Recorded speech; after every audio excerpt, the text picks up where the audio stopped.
He followed her into the woods, not knowing she held a cosmic secret. He first noticed her on a quiet evening at the mining outpost. The alien girl worked in the kitchens, barely speaking, always looking down. Her name was Zela. She was small, thin, with dark blue skin and glowing white eyes. She wore simple clothes and never caused trouble. The other workers ignored her, and she seemed to like it that way. But Jonas was curious. Something about her felt wrong, not dangerous. Just off every night right after dinner, Zela disappeared, not for long, maybe 30 minutes, sometimes more. Then she came back, her face pale, her legs weak, and her arms shaking.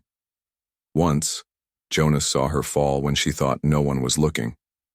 She grabbed a chair and sat there, breathing hard like something inside her was breaking.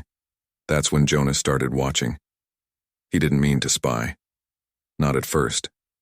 But one night, when she walked out the back gate toward the woods, he followed. He kept his steps soft, staying far behind her. The trees were thick, their leaves glowing faint green under the moons. Zela didn't look back once. She walked fast, holding her stomach with one hand and something wrapped in cloth in the other. After 10 minutes, she reached a small clearing. Jonas hid behind a rock. He peeked out just enough to see her. She dropped to her knees. Her body was shaking. Her skin pulsed with dim light, almost like a heartbeat. She groaned softly, like something inside her hurt. Jonas wanted to step out to help her, but he didn't. Then something happened that made him stop breathing.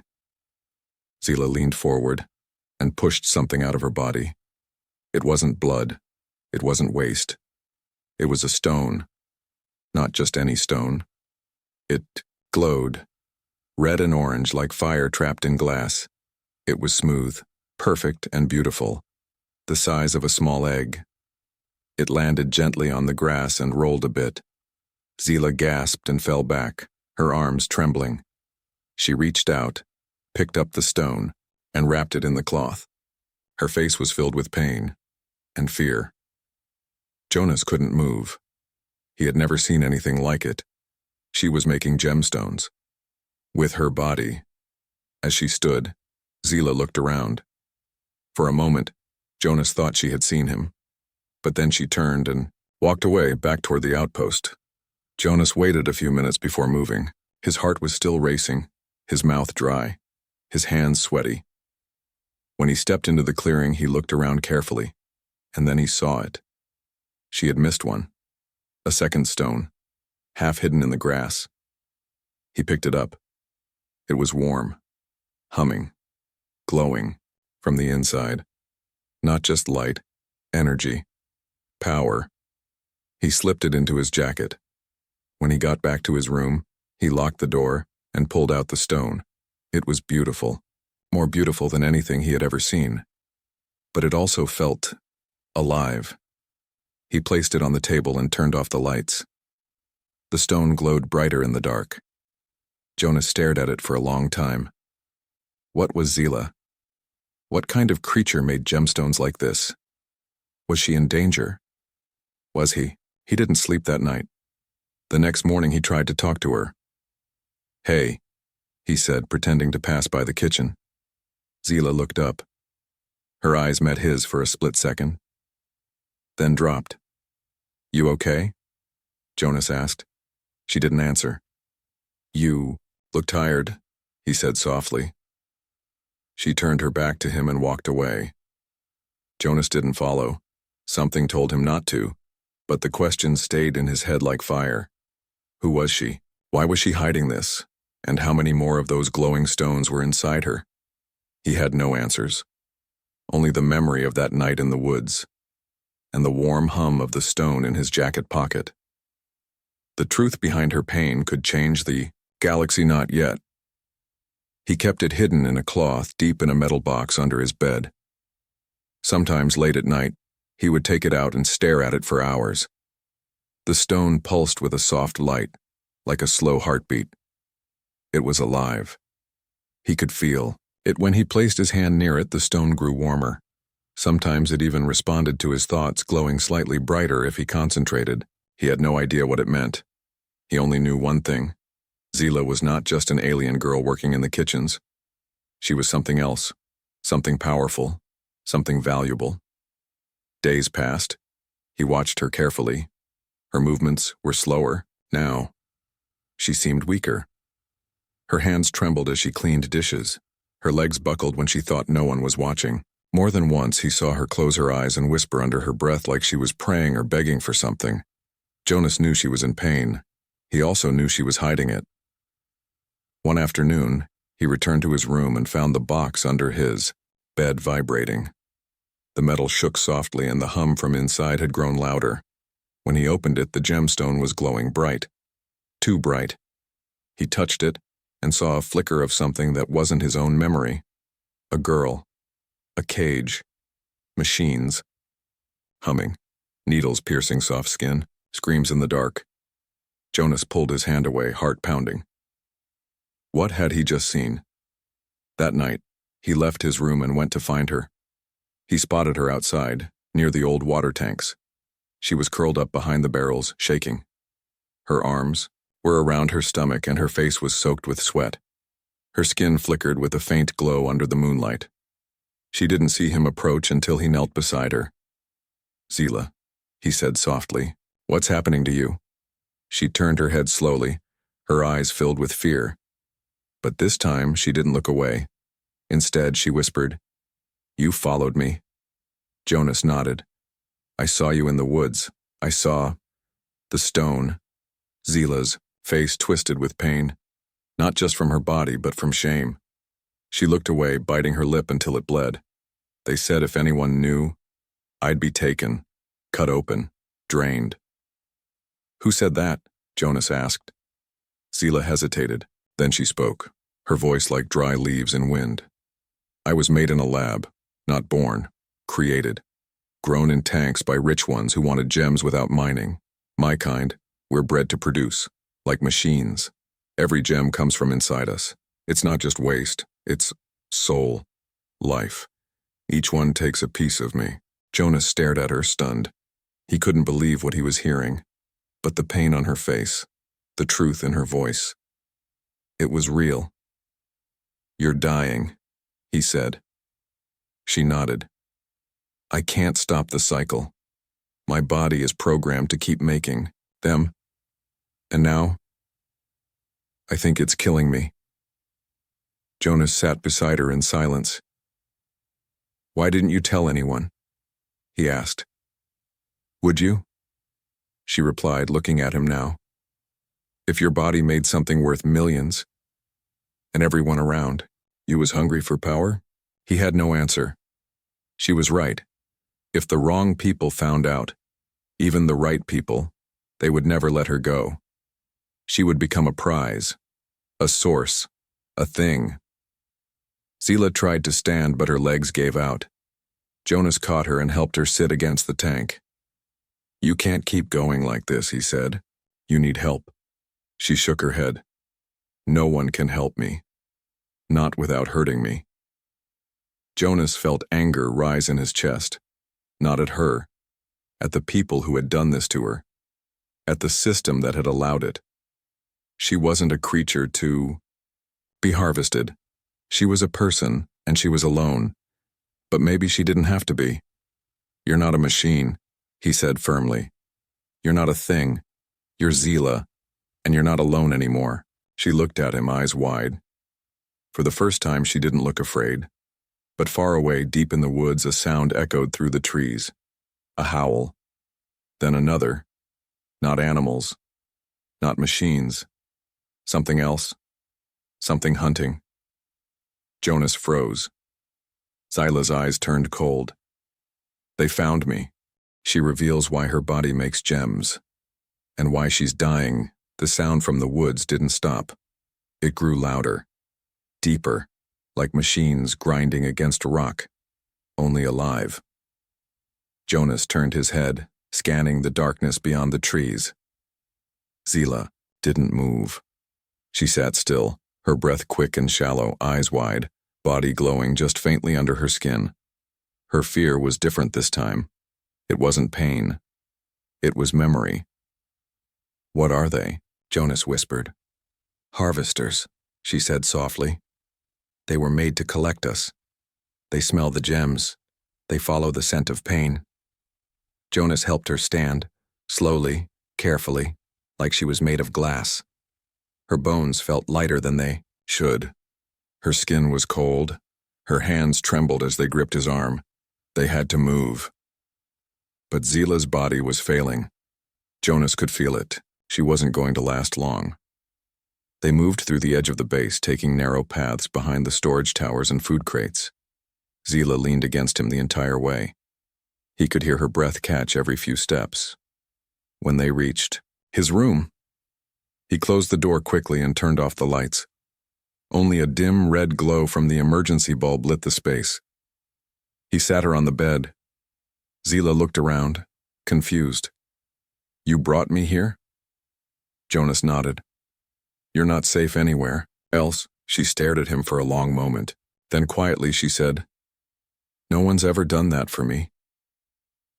Jonas didn't answer. Instead, he pulled the metal box from under his bed. The gemstone inside it had started glowing again, brighter than before. Zela's eyes widened the moment. She saw it. You kept one, she whispered. You dropped it, he said. I thought it was just a stone. She shook her head slowly. It's a piece of me. Then she reached forward and touched it. And in that moment, Jonas saw everything. Not with his eyes. With something else. His mind opened like a door, and memories poured in. Not his own. Hers. Zela as a child, floating in a clear tank filled with blue light, machines around her, clicking and humming. Wires attached to her skin. Her body forced to grow faster than normal. Pain given as a lesson. Punishment when she resisted. Rewards when she produced. The lab was cold. No names, only numbers.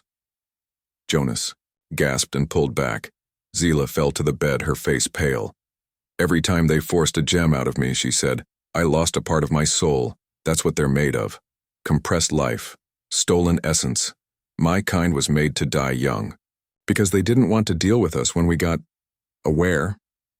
She looked at him, her voice weak. The others didn't survive. Some exploded from the inside. Some bled until there was nothing left.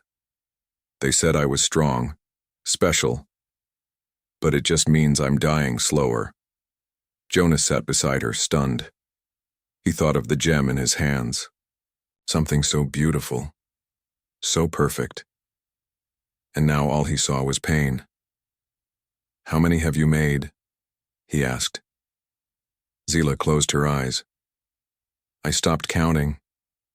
But each one takes more. I can't sleep. I can't eat much anymore. My insides feel like they're being carved out. A long silence filled the room. Outside, the sound of the harvesters faded.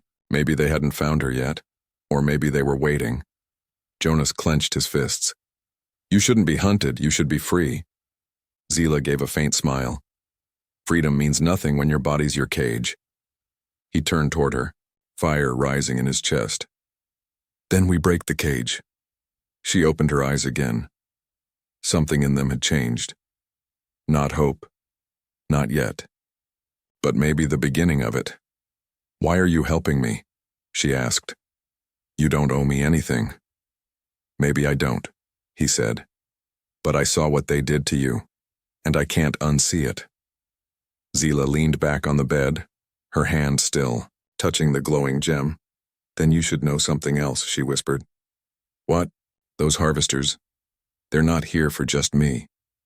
Jonas frowned. What do you mean? She turned her head toward him, her voice barely above a breath. They can smell when a human touches a gem, even keeps one. His stomach dropped. She looked down at his hand where the gemstone still hummed softly. They'll come for you too, she said, because now, you're part of this. The gem hunters arrive, and they want her insides. They came just before sunrise. Not loud. Not in ships that roared across the sky. They came quietly, with silence as their armor and patience as their weapon. 4 figures walked into the outer edge of the base, tall, smooth-skinned, and covered in dark cloaks that shimmered like liquid shadow. Their faces were hidden by polished helmets, but their presence was heavy. Every step they took made people pause, made them lower their voices, made them look away. The commander of the outpost greeted them with forced calm. He didn't ask why they were there. He already knew. Even before they spoke, he knew. "We are looking for a biological source," one of the hunters said, voice deep and unnatural. "A creature carrying unstable mineral signatures, extremely valuable, extremely dangerous." The commander asked no questions. He simply pointed toward the general housing sector. After they left, he sent a private message to Central Command, his fingers trembling on the keys. "Gem Syndicate operatives on base, we need cover. We never saw her." Jonas heard the commotion before he saw them. From his small window, he spotted the hunters moving across the paths. Slow, scanning, measuring everything around them. One of them raised a small device that blinked red, then green. It beeped 3 times and turned toward the south side of the camp, where Jonas's room was, where Zela was still lying on his bed, pale and too weak to run. He didn't think. He acted. Jonas grabbed Zela by the arms. "They're here." Her eyes opened slowly, filled with fear, and something else. Acceptance. Like she had been waiting for this moment for years. "Leave me," she said. "You still have time. They'll take me. You can live." He shook his head. "No. If they take you, they'll take the gem too. They'll know I touched it. You said it yourself." Her lips parted, but no words came. He pulled a gray blanket around her, lifted her gently, and stepped into the back hall. The storage corridors behind the living quarters were narrow and forgotten. He took the old maintenance route, dust falling from overhead pipes as he moved. Behind them, the sound of footsteps. Measured. Slow. Patient. Jonas turned into the valley trail. The path was overgrown, rarely used since the last storm. Zela's weight slowed him down, but she clung to him now. Not because she wanted to escape, but because something in her had changed. She didn't want to die like a machine. Not in their hands. Not like the others. At the edge of the valley, Zela gasped. Her hand trembled as she reached into her coat. "They'll track this," she whispered, pulling out a glowing bundle wrapped in cloth. 2 gemstones. New. Fresh. Her face was twisted in pain. She must have created them last night. Maybe while Jonas was asleep. She pushed them toward him. "Take them." "What?" "They're mine," she said, voice weak. "But they're also me.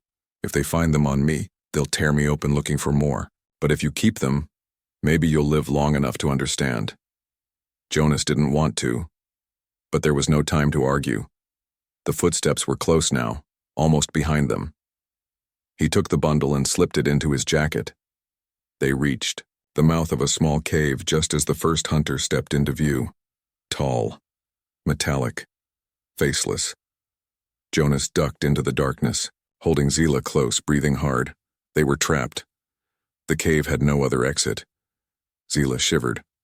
"I'm sorry," she said. "You should have left me behind." Jonas said nothing. His eyes searched the cave walls, but all he saw was stone and shadow. Then, without thinking, he pulled one of the gems from the bundle. It glowed in his palm, pulsing with heat and light. It hummed louder, as if recognizing something. Jonas stared at it and did the unthinkable. He crushed it in his fist. Zela screamed. Not in pain, in shock. "No," she cried. "You can't. Your body, human cells can't." But it was already too late. The dust of the gem spread across his skin, sinking into his pores like smoke into fabric. Jonas fell to his knees. His body began to glow, not like Zela's. Something different. Something sharper. His heart pounded like thunder. His blood turned to fire. Zela reached for him but stopped. He wasn't screaming. He wasn't dying. He was changing, and for the first time since she had been created, Zela didn't feel alone. What the gem did to him made him more than human. The pain came in waves. It began in his chest, a tightness like his lungs were filled with fire. Jonas gasped, trying to pull air into a body that no longer followed the rules of biology. His fingers twitched as the dust of the crushed gemstone moved through his veins, carrying something ancient, not poison, not infection. It was memory. Zela knelt beside him, her hands shaking. "It's not meant for you," she whispered. "Those gems, they're not just stones. They carry what we are, our essence, our past, our suffering." But Jonas didn't scream. He didn't writhe. He gritted his teeth and held on. His bones burned, not with heat, but with light. Soft at first, then blinding. A shimmer passed through his skin like ripples on water. His pupils turned gold, then white. For a moment, he went still. Then he stood up. When he opened his eyes, the world had changed. He could see the walls of the cave breathing, feel the energy from Zela's body pulsing weakly like a tired star. And farther out, just beyond the cave entrance, he felt the hunters, their hunger, their hate, and their fear. They were waiting, scanning the rocks, tracking the gem energy like predators sniffing blood. But now, Jonas's presence had confused them. He no longer registered as fully human. The gem had rewritten something inside him, made him other. He stepped toward the mouth of the cave. Zela tried to stop him. "Don't," she said. "They're stronger than you. They'll tear you apart." But Jonas turned and looked at her, and in his eyes she saw something that didn't exist in her kind. Defiance. "They're used to hunting the weak," he said quietly.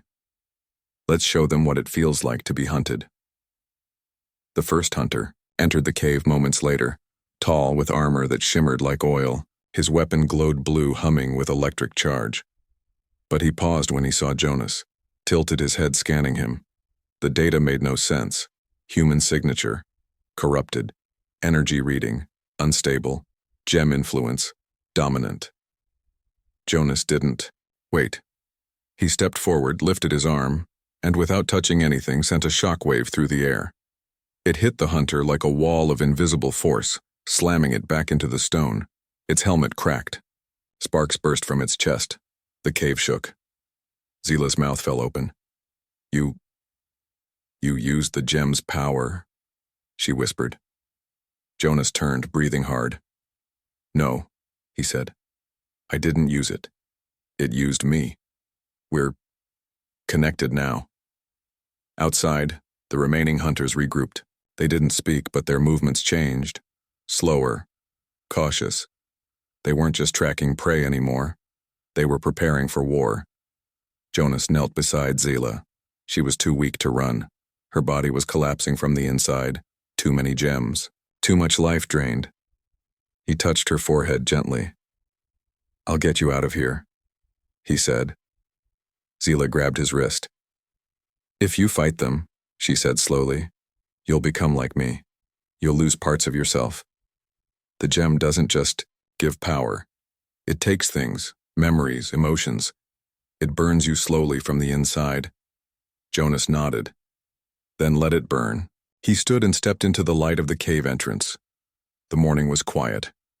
The 3 remaining hunters stood in a line across the rocks, weapons raised, glowing brighter than the sun. Jonas didn't flinch. He raised both hands, palms open, and the gems inside him responded. Light exploded from his skin like lightning cracking across glass. The air shimmered. The ground split beneath his feet. The hunters fired, but the beams dissolved inches from his body, swallowed by the same invisible shield that now surrounded him like a living armor. He moved faster than thought. A blur of fire and light. He struck the first hunter with a single punch. The body flew into the canyon wall and shattered into pieces. The second tried to retreat. Too late. Jonas reached out, and with a burst of energy from his fingers, melted the weapon in the hunter's grip before turning him to ash.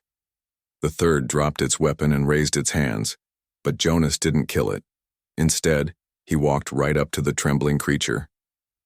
"Go. Back to whoever made you," Jonas said coldly. "Tell them we're done being hunted. Tell them this ends now." The hunter ran. Jonas walked back into the cave, shaking, chest heaving. His eyes were still glowing. But deep inside, he felt something slipping. A memory. His brother's face. What was his name again? He blinked, tried to remember, but it was gone. He looked at Zela and knew she had been right. The gem gave power, but it never gave anything for free. The humans vote to turn her in, but Jonas won't let that happen. They returned to the outpost at dusk. Jonas carried Zela in his arms, her, body limp, eyes barely open. Every step he took felt heavier, not because of her weight. She was light as air now, but because of the silence.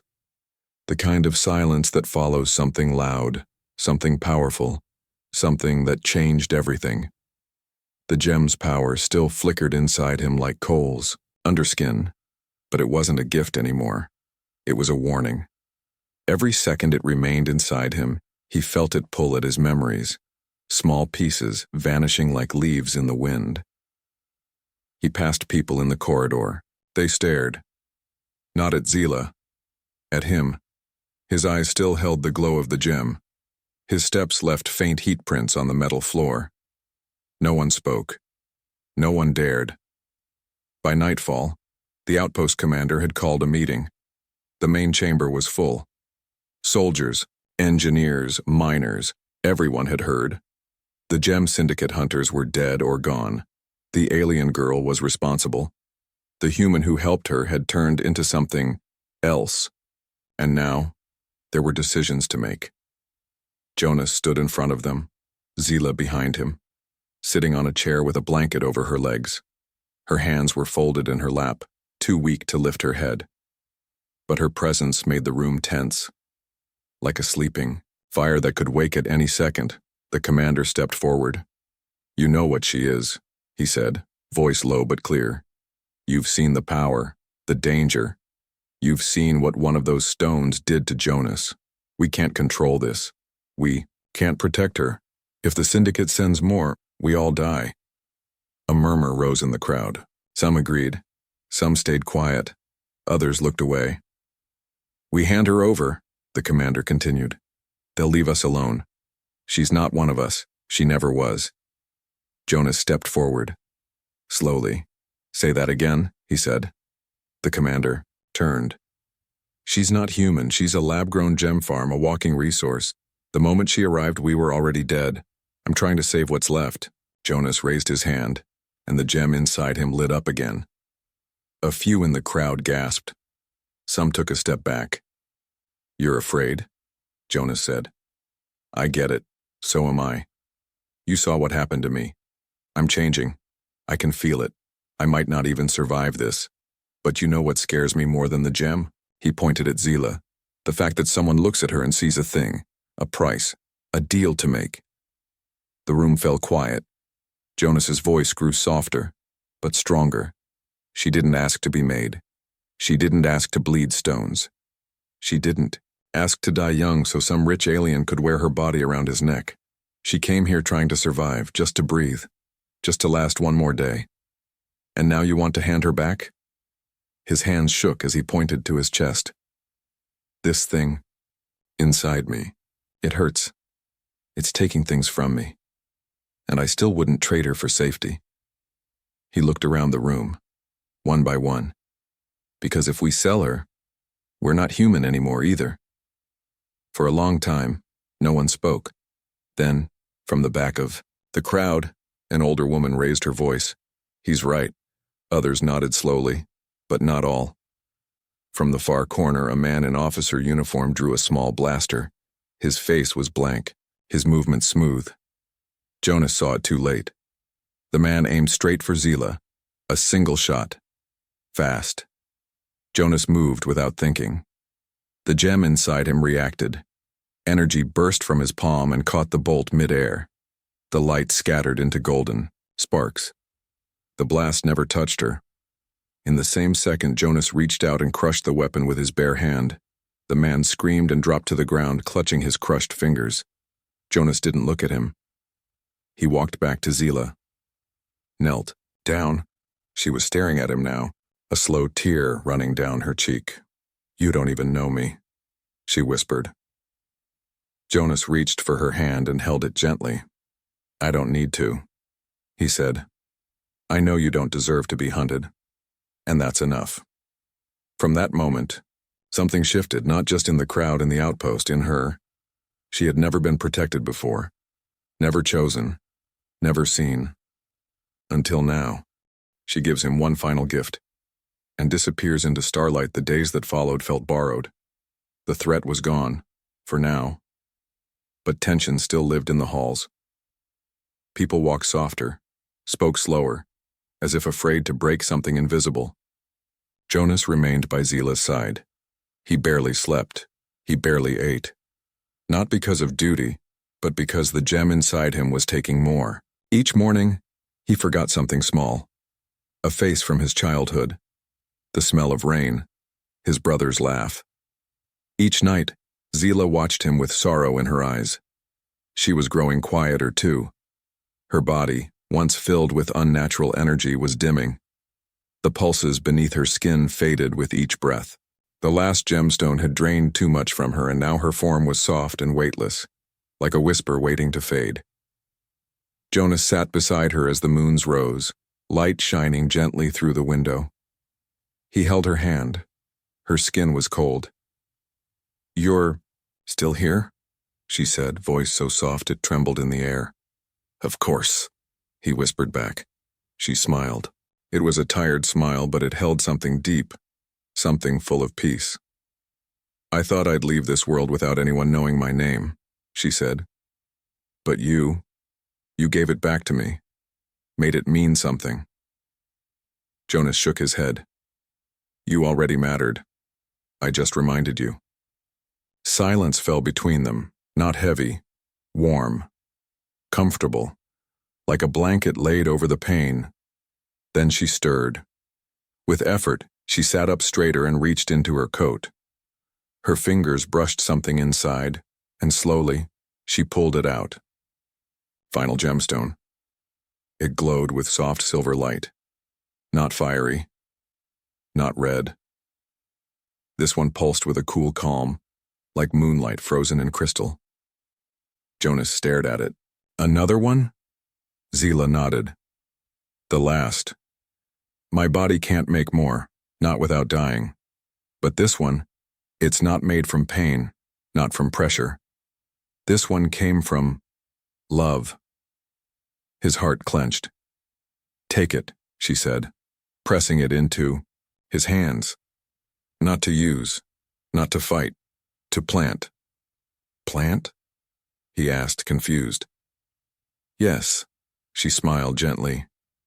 "Inside that gem is a seed, a part of me that was never touched by the lab, the pain, the control. It's pure.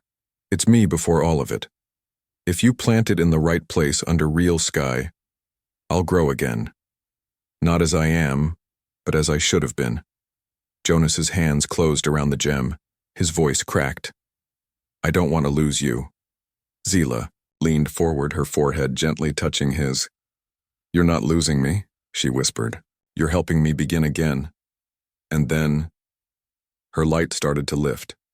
Slowly, like dust rising in warm wind, her skin shimmered. Her eyes faded into stars. Jonas didn't cry. He held her hand until there was no hand left to hold, just light and silence. Weeks passed. The syndicate didn't return. The outpost slowly returned to normal. People remembered. They looked Jonas in the eye now. They treated silence with more care. And in the valley beyond the cliffs, where wind whispered through tall grass and the soil was soft with forgotten rain, Jonas knelt down one evening. He held the silver gemstone to the earth. It glowed gently, almost like it recognized home. He buried it with both hands, covered it with warm soil, then sat beside it. Day after day, watching, waiting, not for a miracle, just for a promise. And one morning, just before dawn, a single white stem broke through the ground. It shimmered in the dim light, and Jonas smiled.